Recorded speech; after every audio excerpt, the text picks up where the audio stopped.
Hollywood. The name alone is supposed to conjure up glamour. Golden statues, limousines, spotlights cutting through the night sky. But walk around the actual neighborhood today, and what you find is something a lot more complicated. Faded paint, empty marquees, sidewalks that smell nothing like glamour. Some of the most legendary spots in the history of American entertainment are crumbling, shuttered, or hanging on by a thread. So today, we're looking at 10 iconic spots in Hollywood that are falling apart. Spot 10.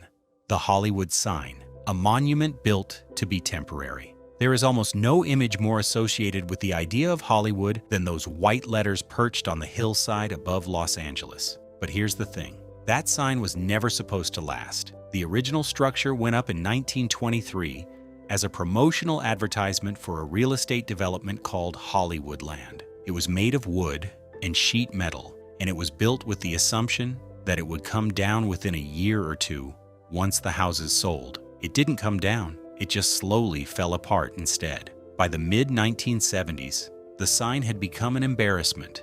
The wood had rotted. Letters were collapsing. The top of the D had broken off and slid down the side of Mount Lee. Someone set fire to the bottom of the second L. What remained read in effect as a punchline. The Hollywood Chamber of Commerce described it plainly on their own website. The sign had become a glaring badge of dishonor, rusted, dilapidated, soon to literally crumble under its own weight. Fleetwood Mac at one point promised to perform a benefit concert to save the sign in 1977. Local residents killed that idea before it got off the ground. It was not the last time the sign would find itself caught between people who wanted to preserve it and people who simply wanted it gone. In 1978, the original structure was torn down and replaced entirely. 9 donors each contributed $27,778 to sponsor new steel letters, among them Alice Cooper, who funded the replacement of the O in memory of Groucho Marx, and Hugh Hefner, who hosted the unveiling party. A new sign was revealed on November 11, 1978, during a live CBS television special. The current version is steel, built on concrete footings, and stands 45 feet tall. It received a fresh coat of paint as recently as 2012. So the sign you see today is not the original, it's a reconstruction of a reconstruction. The sign has since become so valuable as a brand that the Hollywood Chamber of Commerce has spent years issuing cease and desist letters to anyone who commercially depicts it without paying licensing fees. A trademark application they filed in 2004 was opposed by 5 major studios and eventually abandoned. The sign survives. The story behind it is a little less glamorous. Spot 9. The Hollywood Walk of Fame, where the stars go to be stepped on.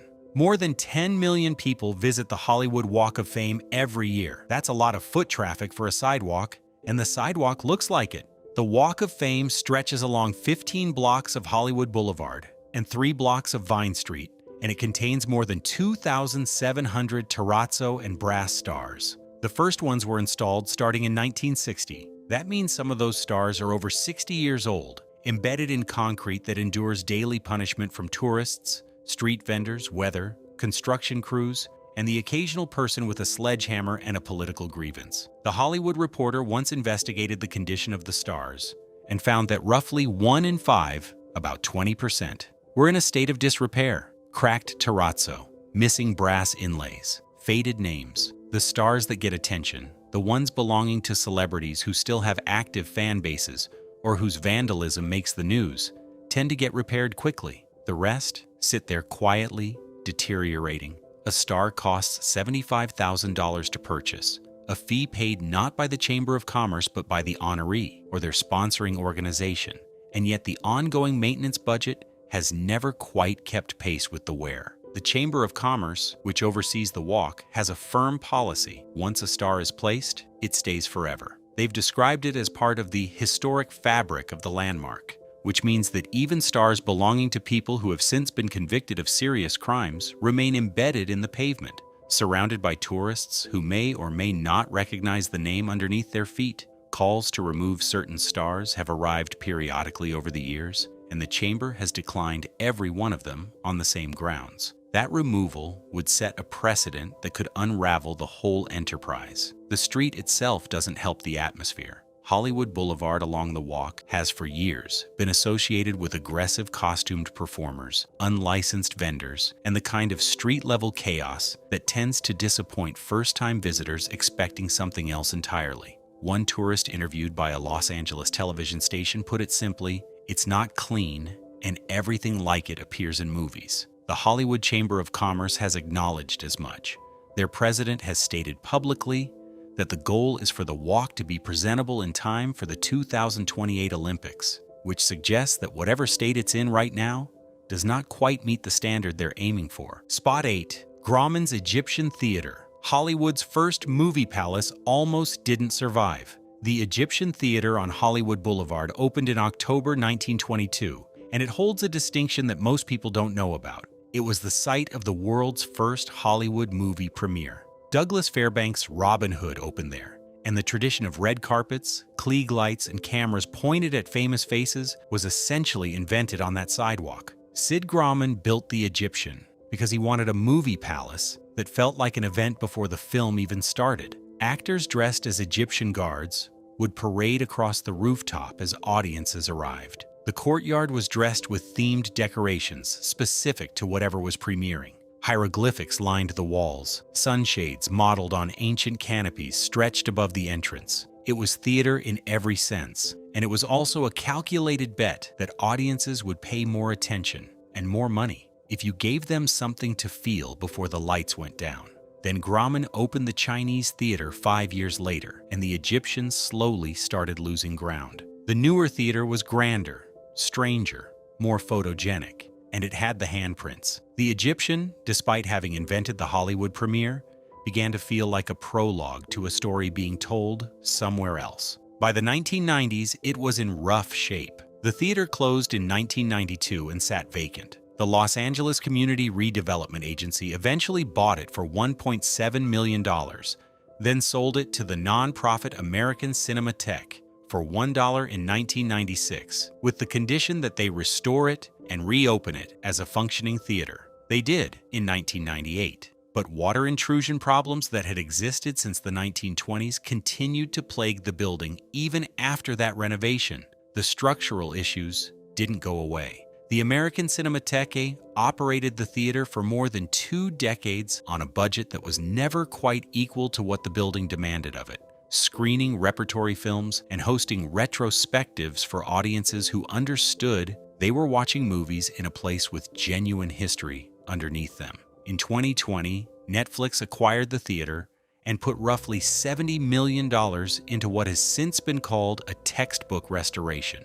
The foundation was rebuilt, seismic upgrades were completed. The 1990s modifications, including a balcony that had distorted the projection angle, were removed. The theater reopened in November 2023 with David Fincher's The Killer, and a capacity reduced to 516 seats. It is by most accounts genuinely beautiful now, but the fact that it took a streaming giant spending $70 million to keep a 100-year-old theater on Hollywood Boulevard from disappearing is a detail worth sitting with. The Egyptian survived because a company that distributes films over the internet decided it was worth saving. That's not a criticism. The restoration is real, and the alternative was losing the building entirely. It's just a particular kind of irony that the home of the Hollywood premiere is now kept alive by a company that has spent the better part of a decade disrupting the business of going to the movies. Spot 7. The Hollywood Roosevelt Hotel. They painted over the history. The Hollywood Roosevelt opened on May 15, 1927, and its founding investors read like a who's who of early Hollywood: Louis B. Mayer, Mary Pickford, Douglas Fairbanks, and Sid Grauman. The building cost $2.5 million to construct and opened directly across from the Chinese Theater on Hollywood Boulevard. The location was deliberate. Grauman wanted the hotel close enough to his theater that the two buildings would reinforce each other, creating a block of Hollywood that felt, from the moment you stepped onto it, like somewhere that mattered. 2 years after it opened, the first Academy Awards ceremony was held inside the hotel's Blossom Ballroom on May 16, 1929. It was a private affair attended by around 270 people. The whole ceremony lasted about 15 minutes. There was no television broadcast, no red carpet in the modern sense, no host in the contemporary meaning of the word. Wings, the silent war film, took home what would now be called Best Picture. The winners had been announced 3 months earlier. Marilyn Monroe lived at the hotel early in her career and posed for her first commercial photography shoot by the pool. Montgomery Clift stayed there for 3 months in 1952 while filming From Here to Eternity,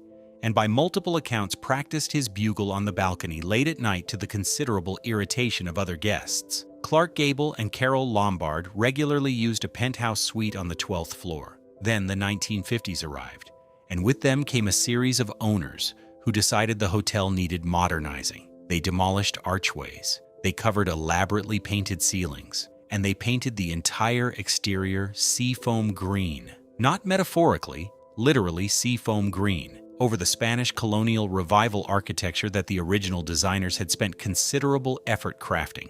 The reasoning, to whatever extent it was reasoned at all, appears to have been that the building looked dated, and that a fresh coat of paint in a contemporary color would bring it forward. What it actually did was erase the visual identity of one of the most historically significant buildings on Hollywood Boulevard so completely that photographs from that era are genuinely disorienting to look at. The hotel stayed that way until 1985, when Radisson Hotels purchased it and spent $35 million restoring the building to something resembling its original appearance, using old blueprints and historic photographs to figure out what they were working to get back. They even hired the British painter David Hockney to create a mural at the pool, a 60-foot underwater light study that remains one of the more unexpected art commissions in Los Angeles hotel history. The Roosevelt functions as a hotel today and has been designated a Los Angeles Historic Cultural Monument. But the fact that someone looked at that building and decided seafoam green was an improvement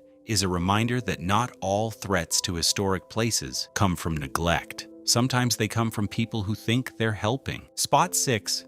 The Cinerama Dome, the most famous closed theater in America. The Cinerama Dome opened on November 7, 1963, on Sunset Boulevard in Hollywood, and it was unlike any movie theater that had existed before it. Designed by French architect Pierre Cabrol, who was working within the firm of Welton Beckett and Associates, the theater was built in just 16 weeks from over 300 precast concrete pentagonal and hexagonal panels, each weighing thousands of pounds. The construction timeline was so compressed that workers were still installing seats the morning of opening day. The result was the world's first all-concrete geodesic dome, a 75-foot structure that has no real equivalent anywhere else. It opened with the premiere of It's a Mad, Mad, Mad, Mad World, which ran there for 66 consecutive weeks. The Cinerama format the theater was built around used a curved screen nearly 90 feet wide, so wide that audiences sitting in the front rows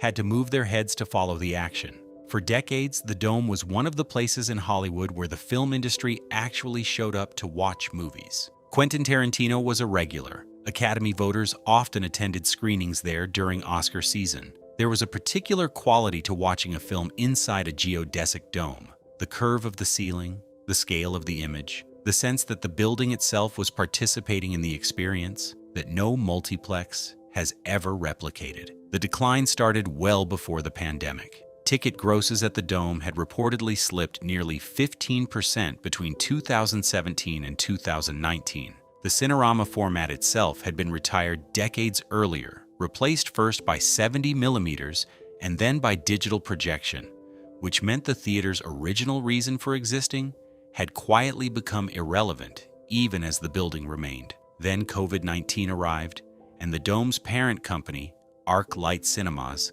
shut everything down in March 2020. In April 2021, the company announced it was closing permanently. The Dome has been boarded up ever since. Various reopening announcements have been made and then quietly walked back. Plans were floated for 2023, then 2024, then 2025. A petition to reopen the theater accumulated over 30,000 signatures. As of a public hearing held in 2025, representatives for the property owner acknowledged discussions were ongoing but offered no firm timeline. The same company that owns the Cinerama Dome also controls the Hollywood Warner Theater a few blocks away, which has been dark for over 30 years, a detail that does not inspire confidence about what patient ownership looks like in practice. The building itself is a designated Los Angeles Historic Cultural Monument, which offers some protection from demolition. But a landmark status doesn't keep the lights on or put projectors back in the booth. The Cinerama Dome sits on one of the most commercially active stretches of Sunset Boulevard, dark, with no clear answer about when or whether it comes back. Spot 5. The Hollywood Palladium, saved from demolition, now fighting development. The Hollywood Palladium opened on October 31, 1940, on Sunset Boulevard, built in the streamlined modern style at a cost of $1.6 million. The Los Angeles Times publisher Norman Chandler funded the construction. Frank Sinatra performed at the opening, not as a headliner in the arena-filling sense he would later become, but as a young vocalist with Tommy Dorsey's orchestra, playing to a crowd that had dressed up for the occasion. The building featured an 11,200-square-foot kidney-shaped maple dance floor and a dome-top cocktail lounge. It became the kind of place where everything happened. Presidents Harry Truman, Dwight Eisenhower, John F. Kennedy, Lyndon Johnson, and Richard Nixon all attended events at the Palladium. The Emmy Awards, the Grammy Awards, and the Country and Western Music Awards were held there regularly through the 1970s. The Grammy Awards were televised for the first time from the Palladium in 1971. The broadcast went out to an audience of roughly 50 million viewers, which at the time made it one of the most watched music events in television history. Performers who played the venue include Jimi Hendrix, Led Zeppelin, Janis Joplin, The Grateful Dead, and later David Bowie and the Beastie Boys. The range of that list, from big band to hard rock to punk to hip-hop across 5 decades, is its own kind of argument for what the building represented. By the late 1970s, the venue's popularity had dropped sharply. The rise of dedicated rock venues and arena concerts had pulled audiences away from the ballroom format the Palladium had been built around. The building fell into serious disrepair over the following decade, and by the early 1990s, demolition was being discussed openly. The city of Los Angeles stepped in and declared it a historic cultural monument in 1991. In 1997, a $10 million renovation brought it back to working condition, and the Palladium has operated as a live music venue since, hosting concerts, award shows, and events that have kept the building in use, even as its long-term future has remained uncertain. The Palladium was declared a Los Angeles landmark in a formal ceremony in 2016, which added protections but didn't resolve the building's larger situation. A real estate development firm called Crescent Heights has plans to build 2 30-story residential towers directly adjacent to the venue. The project has faced legal challenges and lengthy delays, with the AIDS Healthcare Foundation filing suit over height and density exemptions. The Palladium itself has been promised some restoration as part of the deal. Whether that restoration actually happens as planned is another question entirely. The pattern in Hollywood is familiar enough by now. A landmark gets a promise attached to a development approval, the development moves forward, and the promise becomes the thing that gets quietly renegotiated when no one is paying attention. Spot 4. Chateau Marmont, a legend that keeps barely surviving. The Chateau Marmont sits on a hillside above Sunset Boulevard in West Hollywood, and it has functioned, for most of its existence, as a place where people do things they would prefer not to have widely reported. Columbia Pictures president Harry Cohn famously told his stars, "If you must get into trouble, go to the Marmont." The instruction was practical advice, not a moral endorsement. Cohn understood that the hotel's combination of privacy, discretion, and physical separation from the street made it the safest place in Hollywood to be human, in ways the studio system preferred its talent not to be. The building opened in February 1929 as a luxury apartment complex, modeled loosely on the Chateau d'Amboise in France's Loire Valley. The timing was terrible. Within months, the stock market crashed, and the owner was forced to sell. The new owner converted it into a hotel, and it found its footing during the 1930s and 1940s as a rare place in Hollywood that welcomed black entertainers at a time when most hotels in the area refused to. That policy was not advertised. It didn't need to be.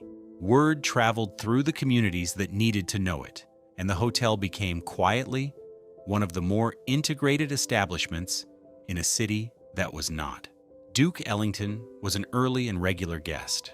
By the 1960s, the hotel had become something of an open secret, a place where discretion was the operating principle. Jim Morrison famously tried to swing between balconies from a rope, fell, and survived. John Belushi died there in 1982 from a drug overdose of cocaine and heroin, a combination his friends had been warning him about for years. Lindsay Lohan was eventually asked to leave after running up a bill of nearly $50,000. The list of things that have happened at the Chateau Marmont and never been fully reported is almost certainly longer than the list of things that have. By the 1970s, the building was in serious need of renovation. In 1990, hotelier André Balaz acquired the property and invested in restoration, careful enough that the lines between original and updated became almost invisible. The bungalows were preserved. The lobby kept its dim, unhurried quality. The whole place retained the feeling of somewhere that had been there long enough to have stopped trying to impress anyone. In 2020, Balaz faced a serious crisis when more than 30 former employees filed accounts of racial discrimination and sexual harassment practices at the hotel, triggering boycotts from prominent celebrities and picketing from labor union Unite Here. Plans to convert the hotel to a members-only operation, which many saw as an attempt to avoid unionization, were announced in 2020 and then withdrawn in 2022. The episode was a reminder that the discretion the Chateau Marmont had always offered its guests had not always extended to the people who worked there. The Chateau Marmont has weathered earthquakes, the Great Depression, a pandemic, and decades of tabloid coverage. It's still there. But still there has often been the best that can be said for it. Spot 3. Grauman's Chinese Theater. The name barely survived either. Grauman's Chinese Theater opened on May 18, 1927, and it remains the most immediately recognizable movie theater building in the world. The 90-foot pagoda tower, the coral red columns, the dragon carved above the entrance, the twin guardian lions imported from China. Sid Grauman spent $2.1 million building something that was explicitly designed to look like nothing else in Hollywood. The handprint and footprint tradition in the forecourt has become the thing tourists come for specifically. Marilyn Monroe pressed a rhinestone into the cement to dot the I in her name. A souvenir hunter chipped it out shortly after. Whoopi Goldberg pressed a dreadlock. George Burns left his cigar. John Wayne left his fist. In 1944, 1945, and 1946, the theater hosted the Academy Awards ceremonies. It screened Star Wars on opening day in 1977. The naming history alone suggests how complicated the building's ownership has been. Sid Grauman's name stayed on the theater until 1973 when Ted Mann purchased it and renamed it Mann's Chinese Theater. Mann filed for bankruptcy in 2002 and sold it to Warner Brothers and Paramount Pictures. The name reverted to Grauman's in 2001. Then in 2013, Chinese electronics manufacturer TCL Corporation purchased the naming rights for $5 million, and it became officially, if awkwardly, the TCL Chinese Theater, though almost nobody calls it that. Following the 1994 Northridge earthquake, the building underwent seismic retrofits beginning in 2001. In 2013, the auditorium was converted to IMAX. The forecourt, the exterior, and the basic structure remain intact. But standing in the forecourt today, surrounded by costumed performers and street vendors and visitors from every country on Earth, it's a little hard to reconcile what you're looking at with what this place used to be. The building is still there. The atmosphere it was built to create is considerably harder to find. Spot 2. The Hollywood Warner Theater, empty for 3 decades. Most visitors to Hollywood Boulevard have no idea that the building at the corner of Sunset and Wilcox, known variously as the Hollywood Warner, the Hollywood Pacific, and now largely known as nothing at all, is one of the most historically significant theaters in the city. It opened on April 26, 1928, as the Hollywood Warner Brothers Theater, designed by architect G. Albert Landsberg at a cost of $2 million. It was Hollywood's first movie palace built specifically for sound. For its first decades, the theater operated as a premier Hollywood venue. Pacific Theaters took over in 1969, renamed it the Hollywood Pacific, and converted it to a triplex by the 1970s. Then the 1994 Northridge earthquake damaged the balcony-level screens. The theater closed abruptly without announcement and never reopened to the public. A church leased the main auditorium for several years, occupying the space until 2013. Since then, the building has been completely empty. Robertson Properties Group, the real estate arm of Decurion Corporation, the same company that owns the Cinerama Dome, controls the property. A redevelopment project that would have demolished most of the theater was proposed and blocked through the intervention of a city council member who negotiated for a third-party restoration study. That study was commissioned and then apparently ignored. The Hollywood Warner sits on a city block worth considerable commercial real estate. It is a designated Los Angeles Historic Cultural Monument and is listed on the National Register of Historic Places. None of that has been enough to get the doors open again. The marquee has been dark for over 30 years, and there is, at present, no public plan to change that. Spot 1. Hollywood Boulevard itself. The street that glamour forgot. It seems fitting to end here, on the street where most of this list lives. Hollywood Boulevard is the address of the Walk of Fame, the Chinese Theater, the Egyptian Theater, the Roosevelt Hotel, and the Capitol Records Building. It is the geographic center of everything Hollywood is supposed to represent. For decades, the reality of the street has sharply contradicted that representation. The Hollywood Chamber of Commerce president told a local television station that part of feeling safe is not just that the crime statistics are going down, but also that you're walking streets that look clean. And these streets are not often clean.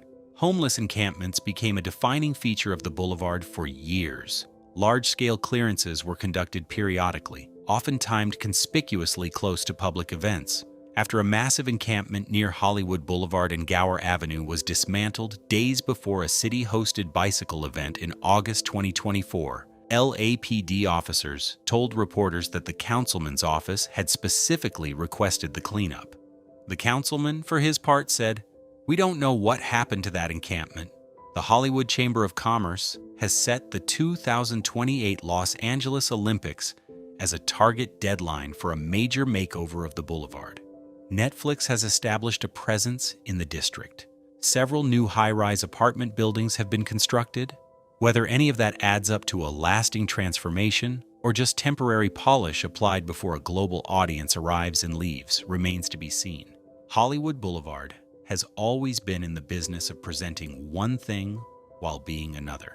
That, at least, has not changed. And that's our look at 10 iconic spots in Hollywood that are falling apart. Some slowly, some quietly. A couple of them quite publicly. The history is genuinely remarkable. What's been done with it, in many cases, is a different story. If you found this interesting, hit the like button and subscribe. We cover this kind of thing regularly, and there's plenty more where this came from.